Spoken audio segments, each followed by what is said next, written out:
কল্যাণকর রাষ্ট্র, এই যে একটা কনসেপ্ট, এই কনসেপ্ট সম্পর্কে এই দেশের মানুষ এখনও সেভাবে অবগত নয়। কল্যাণ রাষ্ট্র যখন হবে, জামাত ইসলাম কী কী করবে, এক্ষেত্রে জামাতের কাছ থেকে আরও পার্টিকুলার এবং ডেফিনিট প্রস্তাবনা মানুষের কাছে আসা উচিত।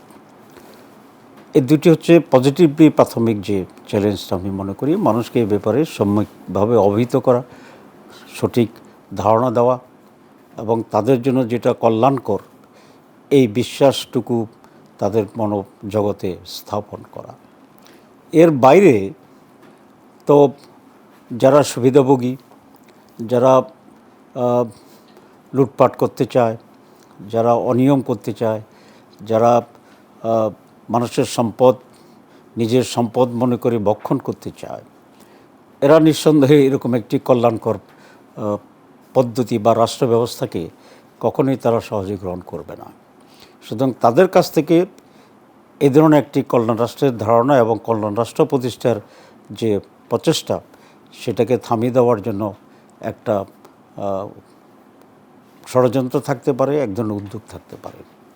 তো আমি মনে করি প্রথম যেটা আমরা বলেছি, মানুষকে সঠিকভাবে জ্ঞাত করা, শিক্ষিত করা কল্যাণ রাষ্ট্রের ব্যাপারে, এবং ডেফিনিট বিভিন্ন মানুষের প্রয়োজনীয় যে সমস্ত দিক বিভাগগুলো আছে, যেমন আইনশৃঙ্খলা পরিস্থিতি, জাস্টিস, তার ভাত কাপড় বাসস্থান, চিকিৎসা, শিক্ষার যে প্রয়োজন, সে সমস্ত একেবারে সুস্পষ্টভাবে কী প্রোগ্রাম নেওয়া হবে, এগুলো ইলাবোরেটলি মানুষের কাছে উপস্থাপন করতে পারলে পরবর্তী যে চ্যালেঞ্জের কথা বলেছি, প্রতিবন্ধকতা, ষড়যন্ত্র, এটাকে মিনিমাইজ করে দেওয়ার জন্য নানা রকম নেগেটিভ যে প্রোগ্রাম, এগুলো আমি মনে করি ধীরে ধীরে কেটে যাবে এবং এই ষড়যন্ত্র তারা সফল হতে পারবে না। সকল মানুষের প্রাপ্য যে অধিকার, সে অধিকারকে নিশ্চিত করা এবং মানুষের ভিতরে একটি নৈতিক মনোবৃত্তি এবং সঠিক সৎ চরিত্রবান হিসেবে মানুষকে গড়ে তোলার অব্যাহত প্রচেষ্টা।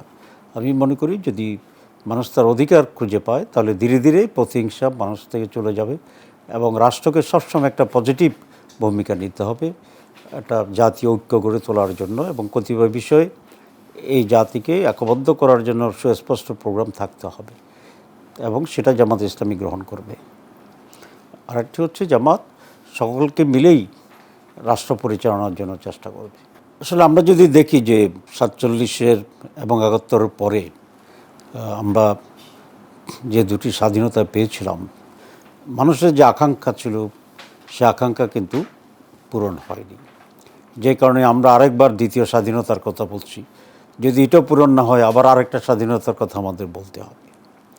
এর মূল কারণ হচ্ছে যোগ্য এবং সৎ নেতৃত্বের অভাব। আপনারা দেখেন, সিঙ্গাপুর একটা খুবই ছোট দেশ, ওয়ান সিটি স্টেট বলা হয় এটাকে। তো সিঙ্গাপুরের একটা বড় ডেলিগেশন আমাদের অফিসে আসছিল। আমরা তাকে জিজ্ঞেস করেছিলাম যে আপনাদের সাথে অল্প সময়ে এত বেশি উন্নতি লাভ করলো কী করে। তিনি খুবই সুন্দর একটা জবাব দিয়েছিলেন, যেটা আমাদের ভাগ্য যে আমরা একজন সৎ, যোগ্য এবং দেশপ্রেমিক নেতৃত্ব পেয়েছিলাম। এটা হচ্ছে মৌলিক।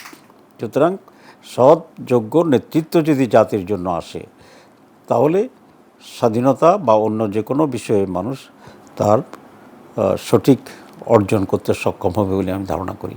Leadership is the main crisis.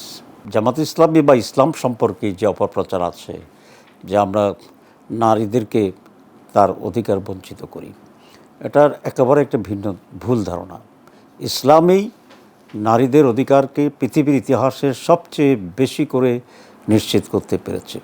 নারীদেরকে সম্পত্তির মালিক করেছে, লেখাপড়া করাকে তাদেরকে অত্যাবশ্যকীয় করেছে, তারা পরিবেশ মেনটেন করে সব জায়গায় উপার্জন করতে পারবে সেই স্বাধীনতা দেওয়া হয়েছে, এবং কোনো নারীকেই কোনো কিছুই অন্যায়ভাবে চাপিয়ে দেওয়া হবে না।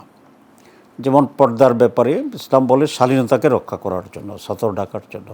তো সেটা তো আমাদের সামাজিক অবক্ষয় রোধ করার জন্য, সামাজিক এক ধরনের শালীনতা মেনটেন করার জন্য, এটা যে কোনো বিজ্ঞান মানুষের কাছে এটা অত্যাবশ্যকীয় হিসাবে বিবেচিত হবে। সুতরাং আমরা স্পষ্ট বলতে চাই, নারী পুরুষ, যুবক এবং মহিলা সকলেই এবং দলমত নির্বিশেষে, বিশ্বাস নির্বিশেষে সকলেই এখানে তার ন্যায্য অধিকার খুব সহজে অনায়াসে ভোগ করতে পারবে এবং জামাত ইসলামী কারো ইচ্ছার বিরুদ্ধে কোনো কিছু চাপিয়ে দেবে না। মানুষের প্রতি ভালোবাসা, দেশের প্রতি ভালোবাসার চরম সংকট এবং অভাব।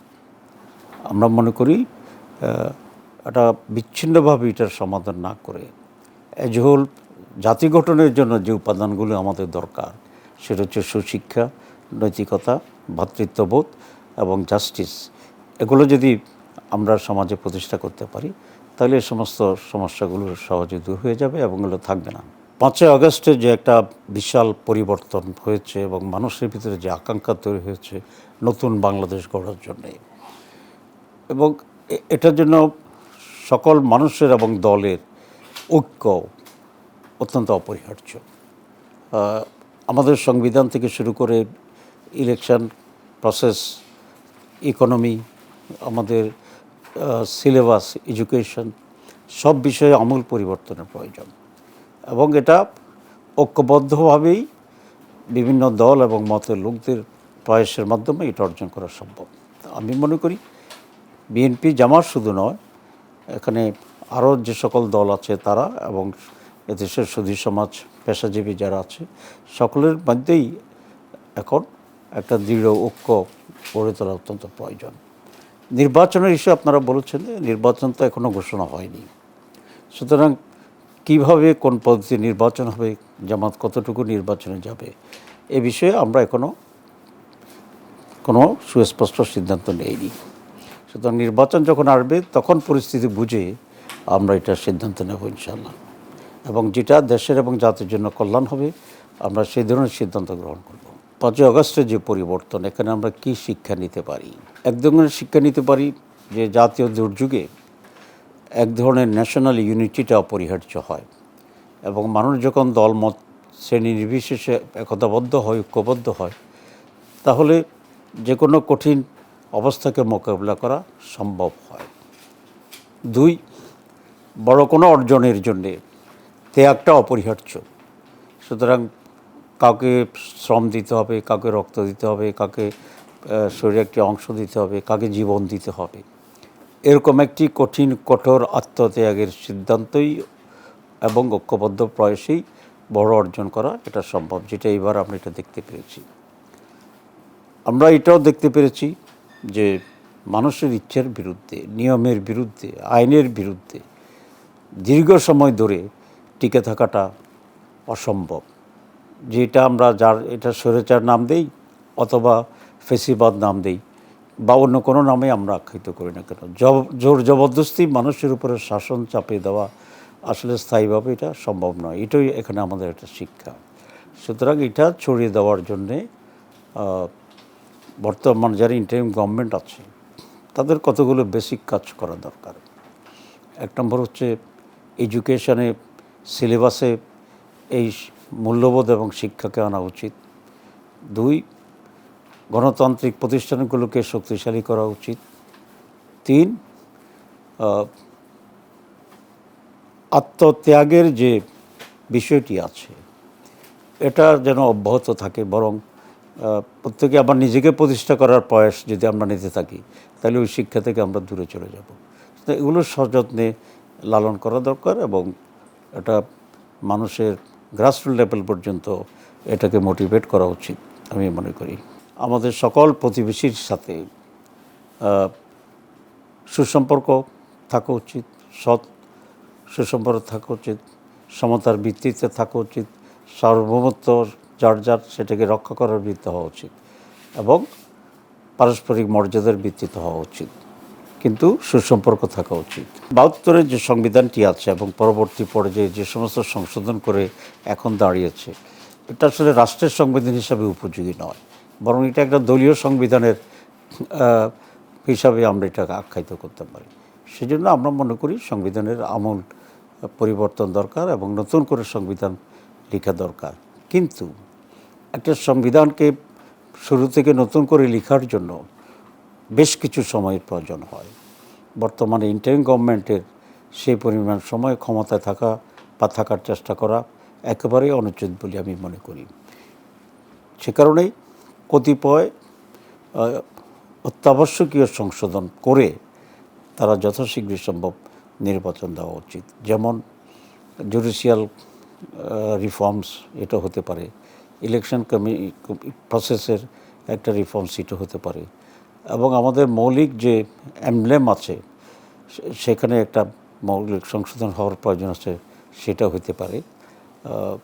এরকম কতিপয় মৌলিক সংশোধন করে এখনকার জন্যে এটা নির্বাচন হওয়া উচিত।